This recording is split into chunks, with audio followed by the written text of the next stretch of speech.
What's up, everybody, and welcome to another episode of Elon's Matchup Maximizer, a podcast where we take a look at next week's NHL schedule to figure out who the players are that we should be targeting to maximize games played and win our Cupful championships. I'm your host, Ryan Downey, stepping in today on Elon's behalf to take you through the ins and outs, the busy days and the light days, and all of the intricacies of this week's Cupful. That's the Keeping Karlsson Ultimate Patron Fantasy League championship final matchup. Probably lots of other leagues, too, where you're in your championship. I'm wishing you well. I'm here to help you emerge victorious. And if this feels a little bit like deja vu, well, it is. This is the second year in a row of me hosting the Cupful Championship edition of Matchup Maximizer. And for the second year in a row, I'm also heading into a potential finals, except this time, it's the finals of the consolation playoffs of Tier 2 San Jose for me, instead of the championship. A win will keep me in Tier 2 after a challenging season, whereas a loss will send me down to Tier 3. So you better believe I am motivated today to give you my all, not just for me, but also for you, dear listener. And with that in mind, let's dive in. And as a disclaimer, I'm recording this Saturday afternoon, March 28th. The Anaheim game has just started. I'm going to be missing some of the action tonight from the Colorado game and from some other teams we're going to talk about today from my analysis. But we're going to mainly focus on some of these teams that are going to have off days. And Anaheim is certainly one of the headliners this week. And just for reference, we'll be talking about Week 23, March 30th to April 5th, which, as I mentioned earlier, is probably your playoff finals matchup. So just like any week, we're going to be looking for opportunities to add games played from productive players while removing players from our lineup whose schedules are less efficient. This concept takes on a whole new meaning in the playoff finals because there is no next week. There are several teams with bad schedules this week, particularly in the early part of the week from Monday to Wednesday, that you'll want to consider whether the juice is worth the squeeze to hold them when they aren't playing Monday to Wednesday. But before we get into that, make sure you set your lineups and find out what you might have available. It's another week full of busy days to nobody's surprise since we've had a season full of them with the compressed Olympic schedule. It'll probably be hard for you to get in players on Tuesday with 20 teams playing and 10 games on the go, and it'll be darn near impossible to get them in on Thursday and Saturday. You probably have a lot of guys on your bench, 14 and 15 games on the schedule, respectively. If you are finding it hard to make a decision on who to drop to make room for some of the players we'll talk about today, consider first dropping any peripheral players on the Utah Mammoth, Nashville Predators, and Minnesota Wild, who each are off from Monday to Wednesday. And with the exception of Minnesota, who get the Sunday Savior game, they only play on the busy days. And in this kind of situation, I tend to be pretty aggressive. And so for me, if you play for the Nashville Predators and your name isn't Philip Forsberg, Steven Stamkos, or Roman Josi, you won't be playing for my team. It's not personal, but it's just not worth holding Ryan O'Reilly or Jonathan Marchessault or even Luke Evangelista, who's had a great season, if you're losing the opportunity to use that roster spot for points for just about half of your matchup. Similarly, in Utah, you might keep Nick Schmaltz, Clayton Keller, Dylan Guenther, and Mikhail Sergachev, but everybody else can go. And actually, I could definitely see an argument for dropping all of those Mammoth, but for the record, as someone with Guenther and Keller, I'm going to keep them because they have multi-point potential, and one of their games this week is against Vancouver, and I want to hold on just to see if they can get something out of that matchup. In Minnesota, you're probably holding on to Quinn Hughes, Kirill Kaprizov, and Matt Boldy as they can help you out on that Sunday and against their own matchup against Vancouver on the Thursday. Maybe you'll throw in Joel Eriksson-Ek for his multi-cut prowess and Brock Faber for that Quinn Hughes proximity, but your Tarasenkos, Zuccarellos, Hartmans, and Brinks can all hit the waiver wire with Lawson Krause and, Luke Evangelista, whoever you're dropping from those teams. And with that out of the way, let's get into the players you should consider adding. And as always, when I host, I'm going to keep a running ranking throughout the episode, which I will then present at the end of the show. And we'll start with the only schedule this week, which is entirely off days, a veritable smorgasbord, which you can enjoy on Monday, Wednesday, Friday, and Sunday with the St. Louis Blues. A poor season from the Blues means there might be a lot of options available to you, with the top rostered player being Robert Thomas at 77%. He and Dylan Holloway are the only Blues who are 100% owned in Cupful. If we go down the list of Cupful rostership, we get to Jimmy Snuggerud at 98% and Jordan Kyrou at 78%. Snuggerud, at only 24% owned in Yahoo leagues, is a real opportunity for non-Cacupful players with 13 points in his last 10 games. And Kyrou is also a guy I'd consider if he's out there. An erstwhile superstar with 4 games in a week where there's not much going on the off days is always an opportunity you should take. But neither of those guys is going to be all that helpful for the learned Cacupful manager listening, and so we'll dig a little deeper. There's, of course, Pavel Buchnevich, who has been ice cold, but recently had a 1-goal, 1-assist game against Vancouver. He also is centering Kyrou and getting some power play 2 times, so you could do worse. That's about it for the forwards in terms of St. Louis. I mean, there's Dvorsky, who's on power play 1, but he's not really doing a whole lot right now. You might consider on D, Philip Broberg, who has 3 assists in his last 3 games.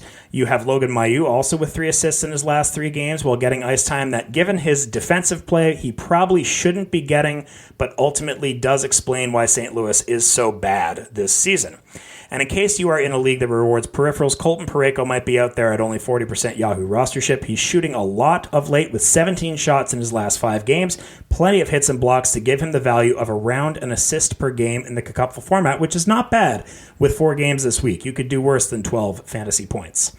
In terms of the goalies, it's been Hofer's net since the Olympic break, but it could easily end up being a 50-50 split this week, so I understand if you don't want to use a move on Hofer. However, he has been outstanding, probably one of the best goalies in the past month, with every start he's made since the Olympic break being a quality start, averaging 9.5 Cacupful points per game in that time. So if you're shallow in net, he's a great option to get you at least 2 games. I won't include Snuggerud in my rankings because he should be owned in most leagues, especially if you're going for a championship. So I guess my top streamer of the Blues would be Philip Broberg, who's on that hot streak. Maybe Mailloux, too. I guess we'll also consider Buchnevich and Kyrou as the forwards to target, but we're going to have some better options, specifically from this next team coming up, which should be, I think, the best team to stream from out of everyone we're going to consider today. And that's the Anaheim Ducks, who have the Monday, Wednesday, Friday before the busy Saturday, which means if you are so inclined, you could drop your Anaheim streamer for any one of the plethora of back-to-back players on the weekend, which we'll get to at the end of the episode. With games against Toronto, San Jose, St. Louis, and Calgary this week, Anaheim managers should be salivating at the goal-scoring potential they could see this week. Lots of guys you won't be getting this week, like Cutter Gauthier, Jackson Lacombe, Leo Carlson, John Carlson, but Mikael Granlund might be out there for you. He is only 80% owned in Cacupful and has 6 goals in his last 3 games. This is probably as close to pause the pod as you can get if you have a move right now on Saturday and want to get what is likely to be my top streamer this week. Chris Kreider is out there too with 1 goal and 3 assists in his last 3 games. Tons of power play time on that top unit with John Carlson, which is 7 per 7. I mean, just unbelievable since his debut on March 15th for the Ducks. So go out there and grab Kreider if you want that exposure. Beckett Seneke was also dropped a lot after a recent cold stretch, so you could probably grab him too at 4 points in his last 4 games, while admittedly playing a bit of a reduced role since the Ducks got their reinforcements on offense. There's Troy Terry, who was a game-time decision Saturday after missing his previous game due to injury. He has made a recent return from a longer injury span in which he has 7 points in 6 games, so that's a great option for you. He returned today on the top line with Leo Carlson. So lots of great options from the Anaheim Ducks offense, and with, again, the soft schedule that they're facing defensively, you're going to want one of these guys. You probably noticed I didn't mention the name Mason McTavish. He is a big scratch risk under Joel Quenneville, especially with Terry back. He's playing on the 4th line now, and for good reason, as he has not panned out into the player Anaheim fans thought they were getting when they drafted him, and likely never will, as the prospect watchers have been saying for years. I'd rather a Killorn if I'm shut out of the players I've mentioned so far, so skip on Mason McTavish. Killorn gets that Granlund exposure and plays a bash-heavy game. And of course, if Colton Parayko interested you, Trouba should as well for the bash stats. Ville Husso will give you the back-to-back, but likely not much else. Throw him in day of if you want a decent shot at a win. So recapping here, Granlund vaults to the top of my list, and I'm going to put Kreider, Seneke, and Terry into above Kyrou, Broberg, and Mailloux from the Blues. Each of those Ducks is going to give you more, even in 3 games, than the Blues will in 4. And the last team we'll cover here before the break is Colorado, who also has 3 off-day games, although they get the Sunday instead of the Friday like Anaheim. So you could hold these players for the first half of the week and then reevaluate midweek for a Blue or maybe a Philadelphia Flyer, who we'll discuss a little bit later. The Avalanche are a team of clearly defined roles as they acquired players at the deadline and filled out their ranks for what they hope will be a long playoff push. Acquiring so many players and having a lot of guys return from injury in Artturi Lehkonen, Gabriel Landeskog, Ross Colton, you're going to see a lot of shifting in the lineup this week. And so whatever I say right now, let's not hold me to it throughout the whole week, because I imagine you're going to see a lot of change in this lineup as the week goes. And so let's get the obvious out of the way. You're probably not getting McKinnon. You're probably not getting Necas, Nelson. Kadri is probably highly owned from when he was the top option on Calgary. You're not getting Cale Makar. And you may not even be getting Landeskog, Colton, or Lehkonen, because they were likely stashed on people's IRs. Lehkonen does return tonight, Saturday, versus the Jets from his long injury break, and he will probably return to the top 6, which will likely push Ross Colton down your lineup. If he's out there, he might be an option after returning from his long absence. Val Nichushkin will probably stick with Brock Nelson on the second line. He's been cold recently, but you could do a lot worse than Val Nichushkin if he's out there. Someone who's held some value in bangers leagues and is good for a point every now and again is Parker Kelly. He's been cold offensively recently, but he's always good for a goal every now and again and could even go off for 11 hits like he did against Dallas last week.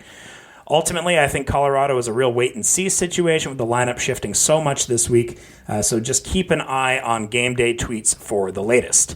So for our ranking, I guess I'll add Nichushkin to the Kyrou section, under Seneke and ahead of the Blues defenders just for the upside, but don't be afraid to cut either Kyrou or Nichushkin on Wednesday if they aren't giving you anything. Now it's time for an ad break, but when we come back, we'll address the teams with 2 off days, including the New York Islanders, Philadelphia Flyers, San Jose Sharks, Vancouver Canucks, and don't worry, I haven't forgotten about the 5-game Pittsburgh Penguins. I'll tell you why they're only being mentioned this late in the show when we get back. You're listening to Elon's Matchup Maximizer. DraftKings Sportsbook, an official sports betting partner of the NHL, is built for the fastest game on ice. With player props and live betting, every shift, every shot, every save gives you options to get in on the game with DraftKings Sportsbook. You can even bet on all kinds of crazy stuff. I'm looking right now. I'm seeing there's odds for the NHL draft. Is it the first overall pick going to be Gavin McKenna or the field? You can bet on that even. New customers bet just $5. And if your bet wins, you'll get $300 in bonus bets instantly. Download the DraftKings Sportsbook app and use code THPN. That's code THPN for the Hockey Podcast Network to turn $5 into $300 in bonus bets if your bet wins. In partnership with DraftKings, the crown is yours. Gambling problem? Call 1-800-GAMBLER. New York, call 877-8-HOPE-NY or text HOPE-NY. Connecticut, call 888-789-777777 or visit ccpg.org. On behalf of Boot Hill Casino in Kansas, wager, tax, pass-through may apply in Illinois. 21 plus in most states. Void in Ontario. Restrictions apply. Bet must win to receive bonus bets which expire in 7 days. Minimum odds required. For additional terms and responsible gaming resources, see dkng.co/audio. Limited time offer. Copyright 2026 NHL. All rights reserved. Okay, everyone, time for some real talk. Some of you are probably looking at your schedule matrices and screaming at your podcast app about how the Penguins have a 5-game week this week, and how dare you not start the show by talking about them? Well, I'm here to tell you that it's really not that exciting.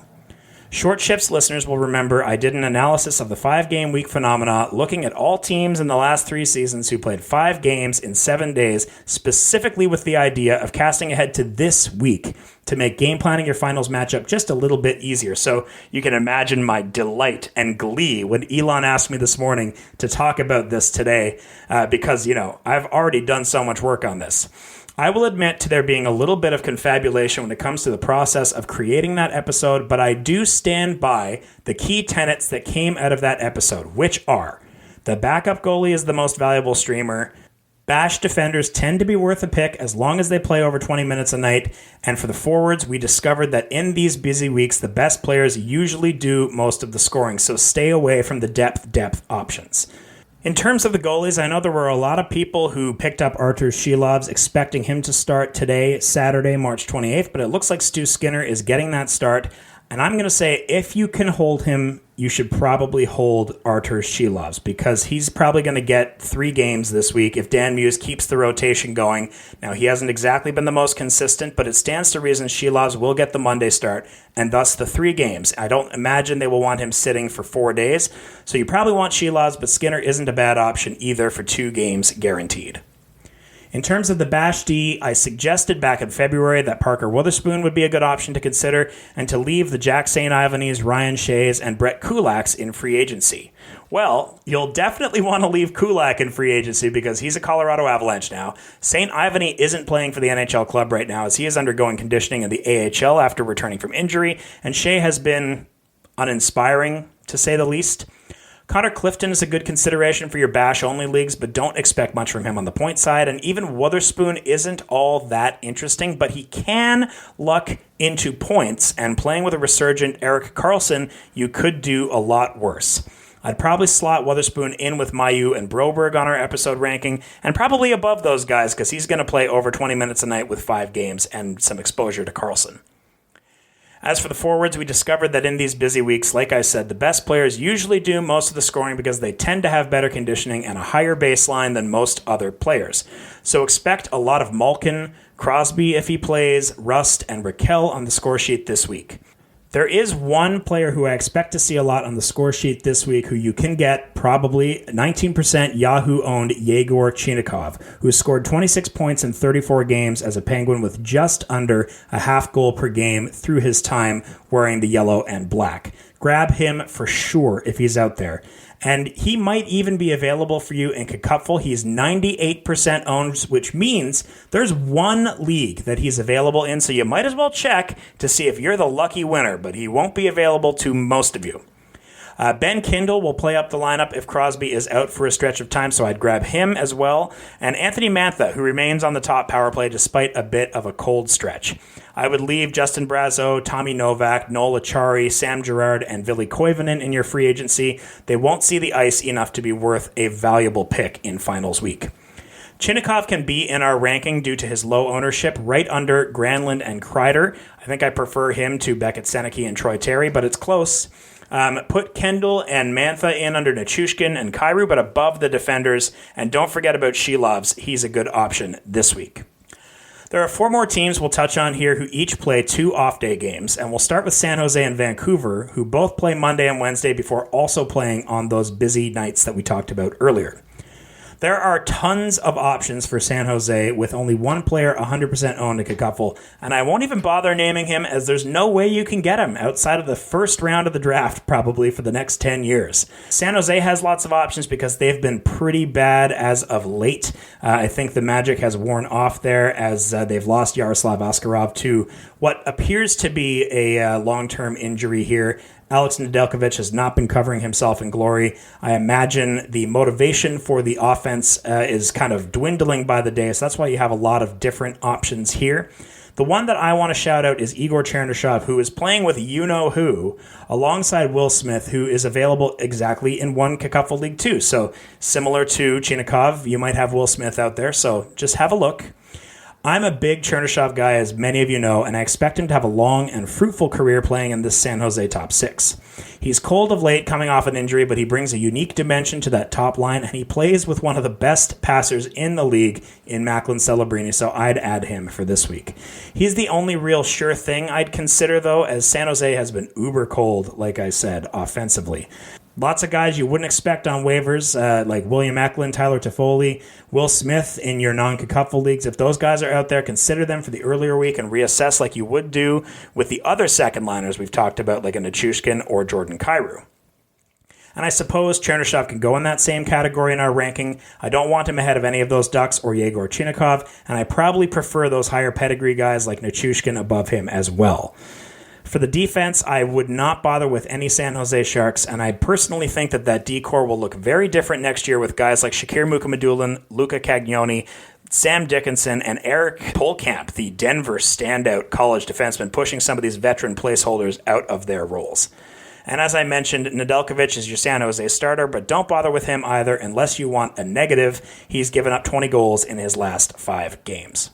It doesn't get much better with Vancouver, although their goaltender is slightly more competent. You probably can get 3 games from Lankinen, as they are not playing Nikita Tolopilo a lot these days, and only maybe the potential of 1 negative from Lankinen if he plays that Colorado game.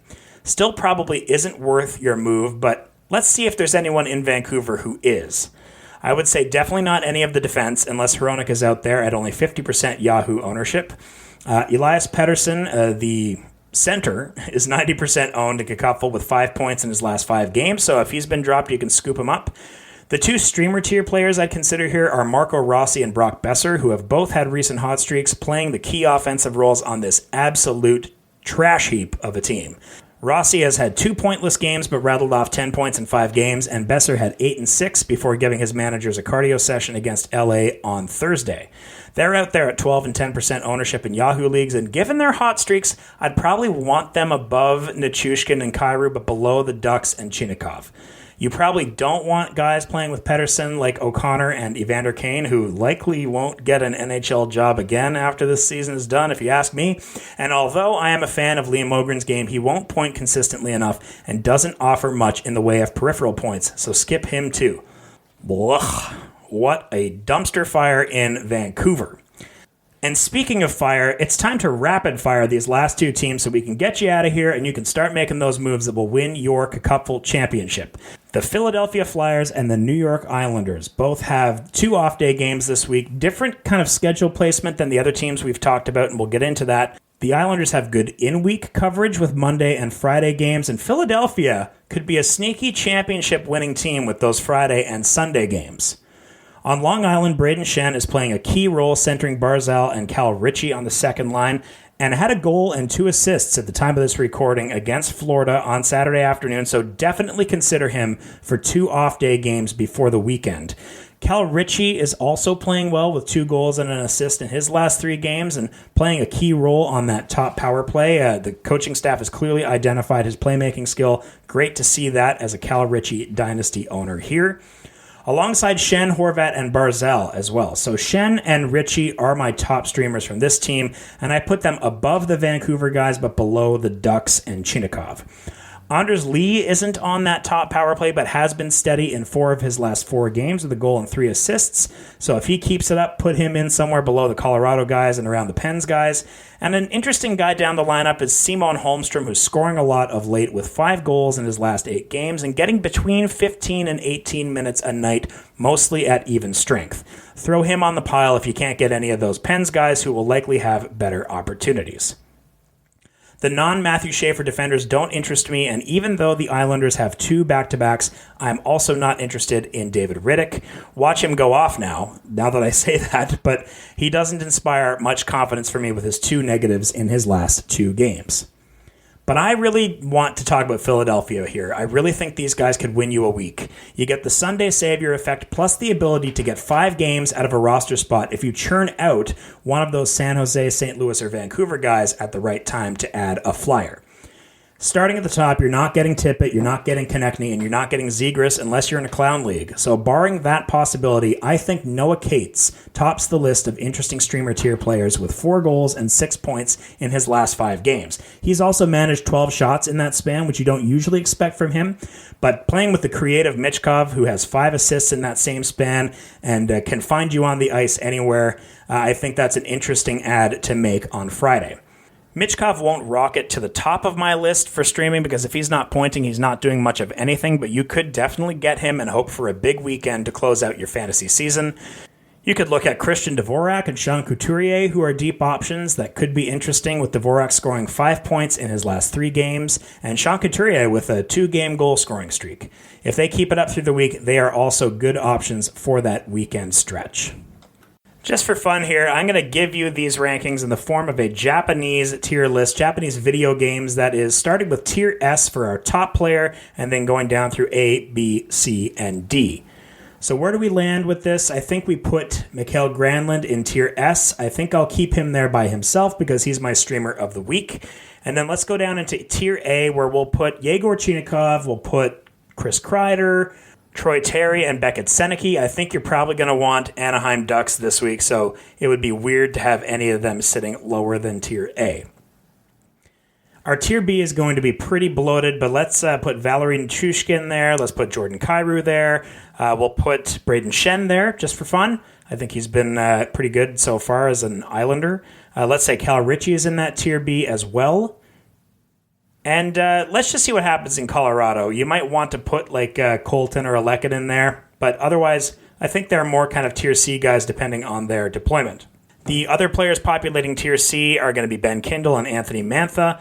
And let's put the Vancouver guys in there too, just because I think they have some upside playing as the only offensive pieces on their team. But I really think anyone in tiers B and C you can really consider dropping for better options if they don't play out for you. In terms of a defender ranking, there wasn't much to get excited about, but if you want consistent presence, you can go for a Colton Parayko, you could go for a Jacob Trouba. I would say maybe Parker Wotherspoon should top the list as someone who can give you those peripherals, but also will maybe give you some points. You could also look at Filip Hronek, like I said, for Vancouver. And then from that point, it's your usual kind of Sam Malinski type in Colorado, maybe a Rasmus Ristolainen in Philadelphia. If you're this far down the list, you've probably got bigger problems to deal with than your fourth D spot. And then the other guys we talked about today, I'm going to kind of exclude them from the kind of week-long ranking because I think you can probably craft an interesting strategy by combining players from these last 4 teams. So maybe you grab a Besser or Rossi and then drop them for a Cates, Michkov, or Dvorak.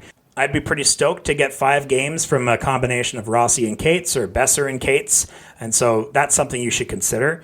And hey, maybe Braden Shen continues to be hot and you keep him until that Friday before taking a player on the weekend, of which there are many. And I'm going to finish off our conversation here today by talking about that weekend back-to-back, because you might very well find yourself in that situation where your Tier B guys or your Vancouver guys or your San Jose guys don't necessarily deliver, and you might need a solid weekend to pull it out of the fire. So there are 10 teams who play back-to-backs on the weekend who can give you that Sunday savior option.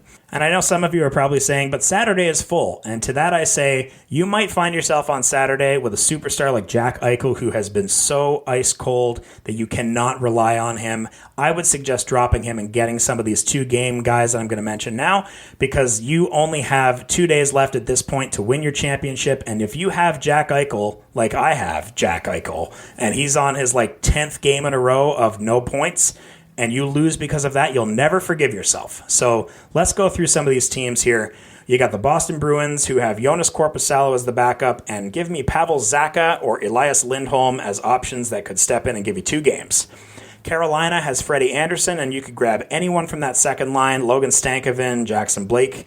Taylor Hall is there, but I probably wouldn't use a move on him at this point unless he gets really hot. The Detroit Red Wings have Cam Talbot, who's not great, but he's an option. And there's Pat Kane, and let's go with Marco Kasper. It's just my gut, but he's looked more engaged of late.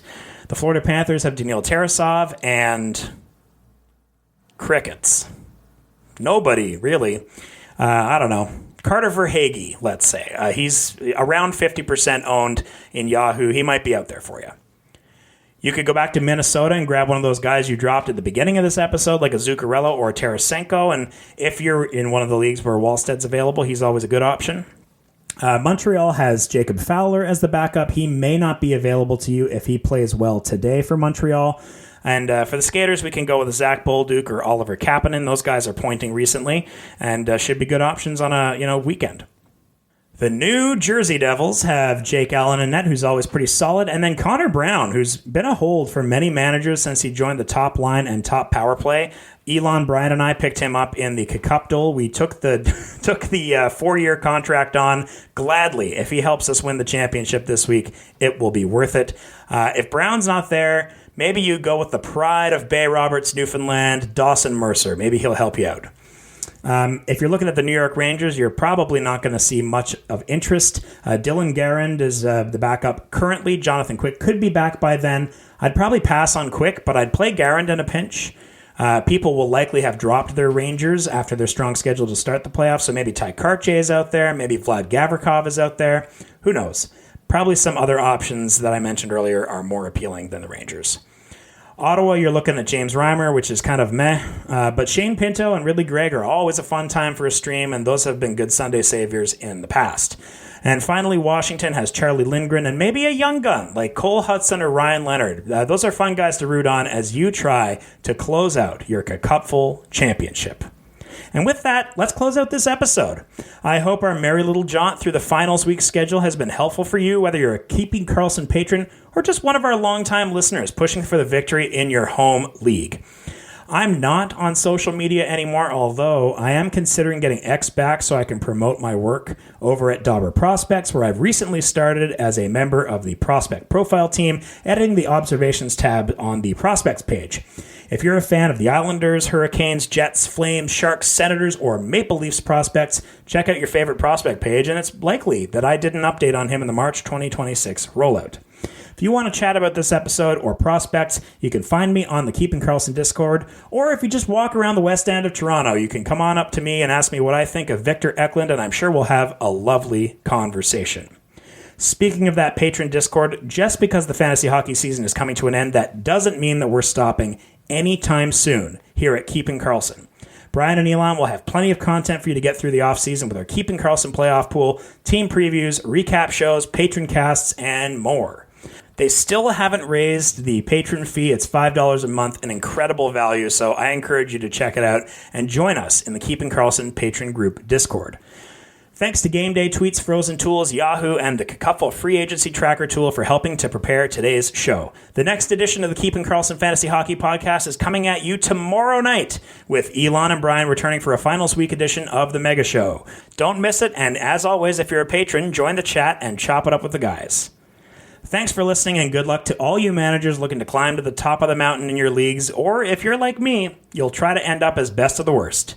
Either way, let's keep striving for excellence and keep on keeping Karlsson. Bye-bye now.